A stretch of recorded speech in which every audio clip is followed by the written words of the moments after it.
नमस्कार जय जगन्नाथ ओडिशा किचन को आपण मन को बहुत बहुत स्वागत।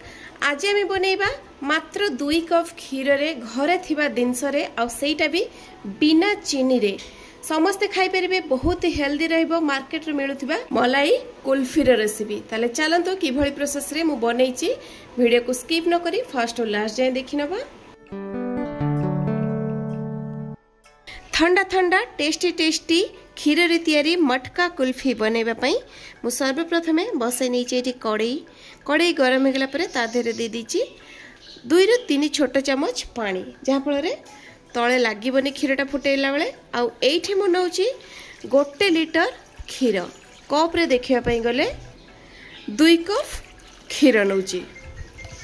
आपणक घर फैमिली मेंबर अनुसार जदि कम बेसी करिया पई चाहुथबे ताले सेही अनुसार क्षीर नेबे। क्षीर को एठी हमें प्रथमे फुटेई नबा। क्षीर एठी गरम हे गेलानी। आ एठी मु नैछि देखंतु 10 ରୁ 15टा काजू आ किछि आलमंड। ए गरम क्षीर को मु एई बादाम देहरे देई देबी। आ किछि समय पई ए बादाम को बतुरेबा पई छाड़ीबी। आज रही कुल्फीटा 2टा सीक्रेट जिनस रे बनिबो। एथिरे मु मिल्क पाउडर बिल्कुल भी यूज करिबिनी, किंबा कंडेंस मिल्क बिल्कुल भी यूज करिबिनी, किंबा फ्रेश क्रीम मध्य मु एथिरे यूज करिबिनी। ता छड़ा आज रही आइसक्रीम को मुझे बिना चीनी रे ही बनैबी। तो वीडियो को पूरा स्किप करंतुनी, फास्ट टू लास्ट जाए देखंतु। आउ जदि आज रेसिपीटी भल लगी थाए ताले प्लीज सब्सक्राइब करके निश्चय जिबे एई भली नुआ नुआ वीडियो रो रेसिपी देखिबा पई। एइठी देखि परथबे क्षीरटा फुटिबा स्टार्ट हे गेलानी। आउ एई जो ऊपर सर टाइप रो आस जाउची, आउ साइड रे जो सर गुडा को लागी कि रहउची ना, ताको आपण एमिति क्षीर सहित मिसई नेबे, जहा फल कोन हबो क्षीरटा हमर पूरा गाढ़ा बनिबो। आ ए क्षीरटा फुटुतबा समय रे एठी देखंतु मु नैछि 2-3टा ओळैच को कोटिकी बहुत बढ़िया बास्ना आसीबो। ओळैच को छाचिकी देबे देखिबे। एठी देखि परथबे 10 ରୁ 15 मिनिट भितरे काजू आ बादाम भल भाबरे बतुरी दैछि। एबे हमें ताको गुडे ग्राइंडिंग जार देहरे देई देबा। आ देखि परथबे पूरा चिकन करिकी पूरा स्मूथली मु याको ग्राइंड करि आनिछि। आ एबे ए ग्राइंडिंग करथिबा काजू को आमे क्षीर देहरे मिसई देबा। जतेबेले आमे क्षीर देहरे मिसईबा सेतेबेले गैस रे फ्लेम को पूरा आमे स्लो रे रखिबा। तापरे हल्का टिके फ्लेम को बढ़े की आमे एको कंटिन्यूअसली चलै चलिबा। काजू बटा को आमे देले ए काजू बटा ही आनी देबो पूरा रिच आउ क्रीमी टेक्सचर आइसक्रीम रो। तेनु काजू बटा को निहाती देबे। काजू बटा ऐड करिवार 4-5 मिनिट परे देखि परथबे क्षीरटा पूरा क्रीमी टेक्सचर आसी जाइछि, पूरा बहळ मध्ये हे जाइछि। एबे आमे गैस रो फ्लेम को बंद कर देबा। आ याको हल्का उषुम होबा पई छाडी देबा। जतक बहळ होइछि आपण देखि परथिबे। आ हल्का उषुम हे गेला परे एटा आहुरी मध्ये बहळ होई जिवो क्षीरटा। क्षीर एठी हल्का ठंडा हे गेला परे नेइछि मु एठी ग्राइंडिंग जार। आ ग्राइंडिंग जार देहरे ए जो फुटी थिबा क्षीर बा राबिडी सब को मु देई देबी।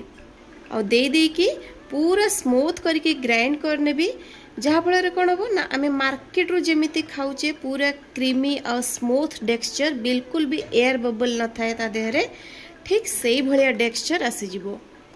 आधा आधा अल्प अल्प करके आमे ग्राइंड करनबा। चीनी तो आमे या देहरे बिल्कुल भी देइने। तो एठी मु दउची गुड़। गुड़ बदल रे आपण चाहिले चीनी को मध्ये नै परिबे। जेतेबेले क्षीर फुटुथबो सेतिकी बेले आपण चीनी नेबे।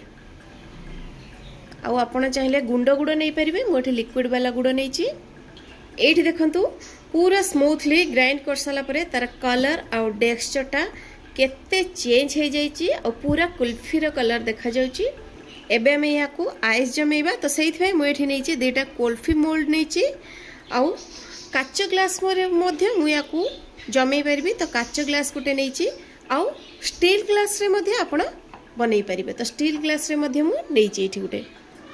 तो एठी देखंतु मु कुल्फी मोल्ड 2टा रे भर्ती कर नैछि। पूरा फुल फुल करके भर्ती करबानी, आधा आधा करके एम्ति टिके ऊपर आड़ फांका रखिकी याको एम्ति भर्ती करिबा। तो ग्लास रे मध्ये हमें भर्ती करनबा। आउ आमे जो मार्केट रो खाउचे कुल्फी जो काटिकी दउचंती तो ग्लास रे देला परे ठीक सेमिति हमें काटिकी बनै परिबा। आ ग्लास रो भलो मध्ये बनिबो।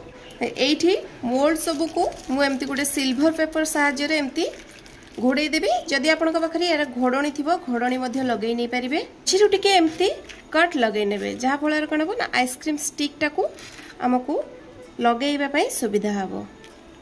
ये जमती जो भाई प्रोसेस रे बनाऊँगी देखिपे ठीक यही ही मझीरु सेंटर रु एमती होल करेंगे आउ स्टिक को देदेवे। तो ये सबू आइसक्रीम देहरे फॉइल पेपर गुड़े ग्लास देहरे स्टिक लगे नहीं। एबे आम या सेट होगापाई फ्रिज रे 8 रु 10 घंटा पर्यंत छाड़ीदबा। 8 रु 10 घंटा पर आइसक्रीम आमर देखिपे बहुत बढ़िया भाव में सेट हो जाइए। लगेइथिबा सिल्वर पेपर को आम खोलीदबा जेहेतु भल सेट हो जाइए या खोलिबारे असुविधा हम तेणु आम कौन करवा ना खोलिबापाई या गोटे डिक्ची रे पानी नहीं कि गोटे मिनिट पाखापाखि बसई नबा। आउ ये कुल्फी मोल्ड रे देखि पारथिबे बहुत बढ़िया भाव में आइसक्रीम टा सेट होइची। याकु आम एमती टिके नॉर्मल पानी रे बसैबा नहले याकु चाहिले हाथ रे एमती घसिकी नहीं पारिबे जहाँ फल पाखपाख गुड़िक देखि पारथे बहुत बढ़िया भाव में छाड़ी जाइची। एठी देखंतु केते बढ़िया भाव में खोली आछि आ देखिबा पई पूरा मार्केट रे जेमती कुल्फी मिले पूरा सेमिति ही देखा जाउची। ग्लास रे जो आइसक्रीम को बनई थिले ताकू देखंतु उसे सेम प्रोसेस रे पानी रे किछि समय रखिकी ताकू बाहर करि आनथिली। मार्केट रे जो भलिया हमकु खाइबा पई दियंती एमते टिके कट करिकी आमे सेमति याकू काटी नबा टिके मझिरु जा फल रे पूरा कुल्फी रे लुक आसी जिवो। एडी देखंतु बजार जमती कट करके दियंती मु ठीक से भाया कट कर नहीं आ टेस्ट रे कौन से कमी आसबनी पूरा मार्केट भाया कुल्फीर ही टेस्ट आसब।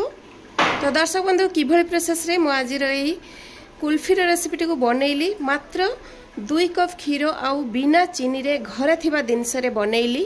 तो यही प्रोसेस रे आपण घरे बनातु गोटे मास पर्यंत या फ्रिज रे स्टोर करके रखि पारिबे। तो दर्शक बंधु आज रही कुल्फी रेसिपी जदि आपको पसंद आसता है ताले प्लीज लाइक करेंगे शेयर करेंगे सब्सक्राइब करन प्लीज सब्सक्राइब करदे। तो पुणी देखा आ गोटे नुआ भिडियो रे आ गोटे नुआ रेसिपी सहित से पर्यंत रोची नमस्कार जय जगन्नाथ।